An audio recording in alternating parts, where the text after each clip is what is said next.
Hey humans, welcome to Read to Me, Matt Dunn. I'm Matt Dunn, and how the hell are you?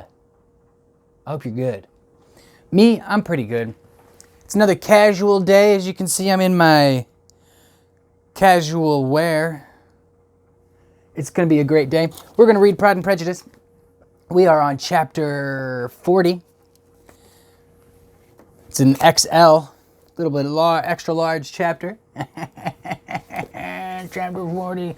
That's what it means. Instead of having XXXX, it's XL. What? No, I'm just kidding. But yeah, that's true. That's true fact right there. Let's get on with it. Chapter Prejudice by Lane Jane McGain Austen. Just kidding. Pride and Prejudice by Jane Austen. Chapter 40. Let's get on with it. Elizabeth's impatience to acquaint Jane with what had happened could no longer be overcome. And at length, resolving to suppress every particular in which her sister was concerned and preparing her to be surprised, she related to her the next morning the chief of the scenes between Mr. Darcy and herself. So, Miss Bennet's astonishment was soon lessened by the strong sisterly partiality which made any admiration of Elizabeth appear perfectly natural, and all surprise was shortly lost in other feelings. She was sorry that Mr. Darcy should have delivered his sentiments in a manner so little suited to recommend them, but still more was she grieved for the unhappiness which her sister's refusal must have given him. "His being so sure of succeeding was wrong," said she. I think the she is Jane. "And certainly ought not to have appeared, but consider how much it must increase his disappointment." "Indeed," replied Elizabeth, "I am heartily sorry for him, but he has other feelings, which will probably soon drive away his regard for me. You do not blame me, however, for refusing him?" "Blame you? Oh no! Oh no! Oh no! But you blame me for having spoken so warmly of Wickham." Wait. Oh, yeah. Jane says, "Blame you? Oh no!" And then Elizabeth is like, "But you blame me for having spoken so warmly of Wickham." Then Jane is again, "No, I do not know that you were wrong in saying what you did." Elizabeth, "But you will know it when I have told you what happened the very next day." She then spoke of the letter, repeating the whole of its contents as far as they concerned George Wickham. What a stroke was this for poor Jane, who would willingly have gone through the world without believing that so much wickedness existed in the whole race of mankind as was here collected in one individual. Nor was Darcy's vindication, though grateful to her feelings, capable of consoling her for such discovery. Most earnestly did she labor to prove the probability of error and seek to clear one without involving the other. This will not do," said Elizabeth. You never will be able to make both of them good for anything. Take your choice, but you must be satisfied with only one. There is but such a quantity of merit between them, just enough to make one good sort of man, and of late it has been shifting about pretty much. For my part, I am inclined to believe it is all Mr. Darcy's, but you shall do as you choose." That was Elizabeth. That's Elizabeth's voice. From now on, I'm going to do Elizabeth like that. I'm going to do her dirty. It was some time, however, before a smile could be extorted from Jane. I do not What the fuck? I do not know when I have been more shocked, said she, Jane. Wickham so very bad. It is almost past belief, and poor Mr. Darcy. Dear Lizzie, only consider what he must have suffered, such a disappointment. And with the knowledge of your ill opinion too, and having to relate such a thing of his sister, it is really too distressing. I am sure you must feel it so. And this is Elizabeth. Oh no, my regrets and comparisons are all done away by seeing you so full of both. I know you will do him such ample justice that I am growing every moment more unconcerned and indifferent. Your profusion makes me saving. What the fuck? Your profusion makes me saving. And if you lament over him much longer, my heart will be as light as a feather. Poor Wickham. This is Jane now. Poor Wickham, there is such an expression of goodness in his countenance, such an openness and gentleness in his manner. This is Elizabeth now. There certainly was some great mismanagement in the education of those two young men. One has got all the goodness and the other all the appearance of it. Ooh. Jane. I never thought Mr. Darcy so deficient in the appearance of it as you used to do. And yet I mean to be uncommonly clever in taking so decided a dislike to him without any reason. It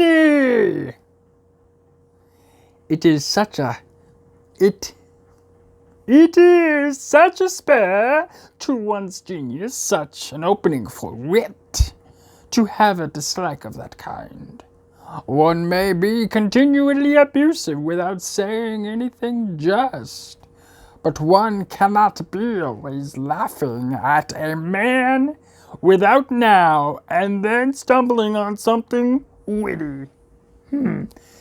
Oh, Elizabeth's like, ugh. Sorry, I had a frog in my throat that whole time.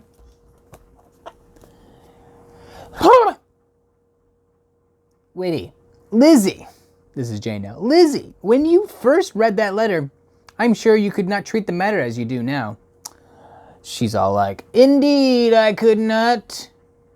This is Lizzie again. Elizabeth. Indeed, I could not. I was uncomfortable enough. I was very uncomfortable. I was so fucking uncomfortable, I may have pooped a little. I may say unhappy. And with no one to speak of it, of what I felt, no Jane to comfort me and say that I had not been so weak and vain and nonsensical as I knew I had. Oh, how I wanted you. Jane's like, yeah, you suck. How unfortunate that you should have used such very strong expressions in speaking of Wickham to Mr. Darcy, for now they do appear wholly undeserved. Certainly, but the misfortune of speaking with bitterness is a most natural consequence of the prejudices I had been encouraging.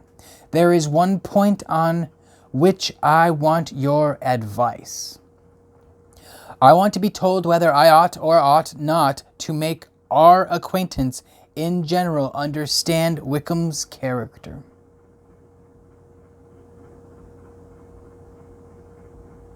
Who? Miss Bennet paused a little, Jane, and then replied, surely there can be no occasion for exposing him so dreadfully. What is your own opinion? That's why I asked for your opinion. This is Elizabeth now, that it ought not to be attempted. Mr. Darcy has not authorized me to make his communication public.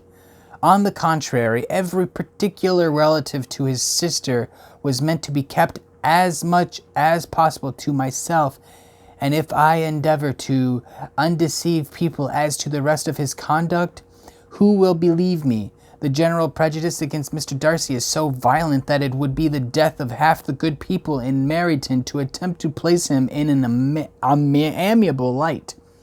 I am not equal to it. Wickham will soon be gone, and therefore it will not signify to anybody here what he really is. Some time hence it will be all found out, and then we may laugh at their stupidity in not knowing it before. At present I will say nothing about it. You are quite right. You are quite right, little sister. Big little sister? Little big sister? Little sister? To have his errors made public might ruin him forever. He is now perhaps sorry for what he has done and anxious to reestablish a character. Good job. We must not make him desperate.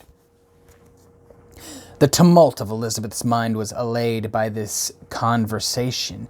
She had got rid of two of the secrets which had weighed on her for a fortnight, and was certain of a willing listener in Jane, whenever she might wish to talk again of either, and something about something.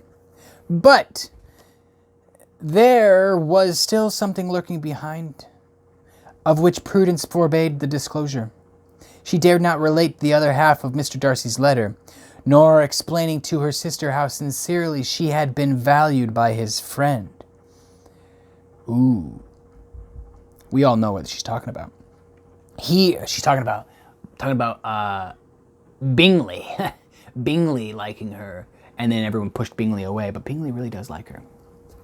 Here was knowledge in which no one could partake, and she was sensible that nothing less than a perfect understanding between the parties could justify her in throwing off the last encumbrance of mystery. And then, she said Elizabeth, if that very improbable event should even ever take place, I shall merely be able to tell what Bingley may tell in a much more agreeable manner himself. The liberty of communication cannot be mine till it has lost all its value. All its value. She was now, on being settled at home, at leisure to observe the real estate of her sister's spirits. Jane was not happy. She still cherished a very tender affection for Bingley, having never even fancied herself in love before. Her regard had all the warmth of first attachment, and, from her age and disposition, greater steadiness than first attachments often boast.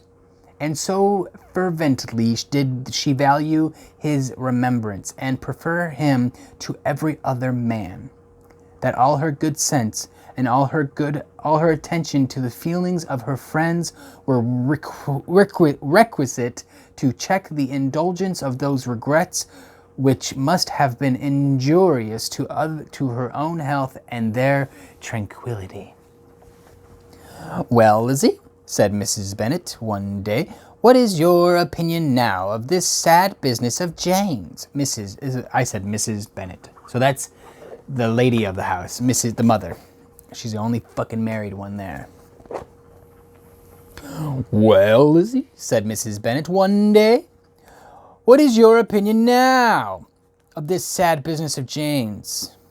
For my part, I am determined never to speak of it again to anybody. I told my sister Phillips so the other day, but I cannot find out that Jane saw anything in him in London. Well, he is a very undeserving young man, and I do not suppose there is the least chance in the world of her ever getting him now. There is no talk of his coming to Netherfield again in this summer, and I have inquired of everybody, too, who is likely to know." This is Elizabeth now. "I do not believe that he will ever live in Netherfield any more." This is the mother again. "Oh, well, it is just as he chooses. Nobody wants him to come, though I shall always say that he used my daughter extremely ill. And if I was her, I would not have put up with it. Well, my comfort is, I am sure Jane will die of a broken heart. And then he will be sorry for what he has done." I don't like this mother. She's a bitch. My daughter will die, and he'll feel bad. Stupid bitch. But as Elizabeth could not receive comfort from any such exceptions, she made no answer. Well, Lizzie, continued her mother soon after, and so the Collinses live very comfortably, do they? Well, well, I only hope it will last. And what sort of table do they keep?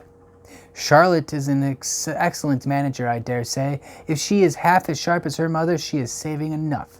There is nothing extravagant in their housekeeping, I dare say. This is Elizabeth. No, not at all. Nothing at all. This is the mother again. A great deal of good in management, depend upon it. Yes, yes, they will take care not to outrun their income. They will never be distressed for money. Well, much good may it do them, and so I suppose they often talk of having Longbourn when your father's dead. They look upon it quite as their own, I dare say, whenever that happens. It was a subject which they could not mention before me. No, it would have been strange if they had, but I make no doubt. They often talk of it between themselves. Well, if they can be easy with an estate that is not lawfully their own, so much the better. I should be ashamed of having one that was only entailed on me.